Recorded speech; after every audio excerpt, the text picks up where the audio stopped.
All right, let's talk about mail merge for your ICT Paper 2 exam. You know that feeling, right? You've finished the entire paper, you're feeling confident, only to find out you've dropped a ton of marks on the final task. It happens all the time with mail merge. But after this, it is not going to happen to you. We're going to make sure you lock in every single one of those marks. So what's this number all about? 10. That's how many marks you can easily lose on just one mail merge task. And it's all from simple, totally avoidable mistakes. Look, mail merge can feel like you're walking through a minefield in an exam, but don't worry, today we're giving you the map. We're going to get you through it safely and make sure you grab every single one of those points. Okay, so how do we get this right? Well, first, we need to know where everyone else goes wrong.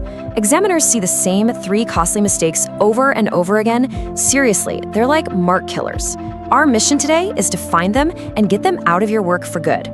First up, we've got the squish error. This is when your merge fields are all jammed together with no spaces. Think John Doe instead of John Doe. Next, the vanishing act. This is when your text literally gets cut off because the font's too big for the box. And finally, the ghost author. This one's huge. It's when you put your candidate details in the page header instead of on every single label, like they ask. Each of these is a classic, super easy way to throw away marks. But here's the good news. Every single one of these is so easy to avoid. The system I'm about to show you is going to turn this really tricky feeling task into a guaranteed win. Seriously, by the end of this, mail merge is going to feel like one of the easiest parts of your exam. So, how do we do it? Simple. We use a foolproof system. And look, this isn't just about stumbling on the right answer. It's about showing the examiner you've got the skills they are specifically looking for, and doing it every single time. So, what does that mean for you? Well, you're going to master those tricky wildcard searches that trip so many people up. You'll learn the secret to getting label layouts perfect. And, this is the big one, you'll know exactly how to format your fields to tick all the examiner's boxes. By the end of this, you'll have a simple, repeatable system for getting full marks. All right, enough talk. Let's break it down. Here it is, the 5-step method. This is your blueprint for a perfect mail merge every single time. So here are the 5 steps, in order: selection, layout, field insertion, house style, and finally identification and sorting. Each step builds on the one before it, and each one targets a specific place where you can earn marks. Let's walk through them. Okay, theory is one thing, but let's see how this actually works in practice. We're going to take this 5-step method and apply it to a real exam-style question right now. So here's our task, and this is straight from a recent exam paper. It says, create labels for all students taking crop courses. Sounds simple, right? But trust me, it's full of traps. Let's get started with step 1. Step 1, the selection. The task asks for courses that include the word crop. This keyword is a massive hint. It means the word crop could be anywhere in the course title, so you have to use wildcards. Your search needs to be star crop star.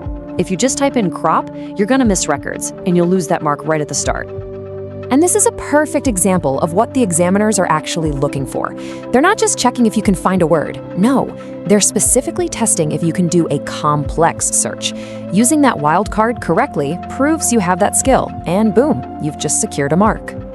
Okay, on to step 2, the layout. The exam paper will almost always tell you the exact dimensions. A really common one is a grid of 2 columns by 5 rows. That gives you 10 labels on the page. You just have to go into your software's label options and set it up exactly like they say.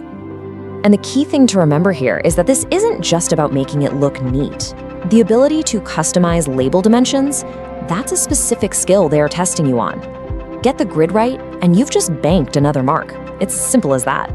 All right, step 3, field insertion. Now, this is where that squish error we talked about happens. You've got to insert the fields in the exact order they ask for. But here's the crucial bit. The software does not add spaces for you. So after you insert the first name field, you have to physically hit the spacebar on your keyboard before you insert the last name field. You know, this is where that tiny bit of attention to detail really pays off. It is one of the easiest marks to get in the entire paper, but it's also one of the easiest to lose. I guarantee you, the examiner will look at your printout, and if that one little space is missing, poof, the mark is gone. Step 4 is the house style. This is all about formatting. They'll ask you to make stuff bold or centered, or maybe use a bigger font. But here's the secret weapon to avoid that vanishing act error we talked about. If you make the font bigger, you have to remember to make the data box bigger too. The rule in the mark scheme is that all data must be fully visible, and that means if the bottom of a G or a Y is even slightly cut off, you lose the mark. Seriously, a quick click and drag to make the box a little taller is all it takes to save that point. It is a non-negotiable rule. And that brings us to the final step, number 5, identification and sorting. Here's the deal. Your name and your candidate details have to be on every single label. I'm going to say that again. Every single label. Not in the page header, not in the footer, but on the actual label itself. Once that's done, you just do the sort they've asked for. You know, this is the exact detail that trips up so many students. Putting your name in the page header, that's the ghost author mistake. The mark is specifically for putting your details on the master label template. That way, when you merge, it automatically copies onto every single label. It's a pure test of whether you're following instructions precisely. Okay, so that's it. That's the full 5-step method. But wait, before you even think about hitting that print button, there's one last thing to do.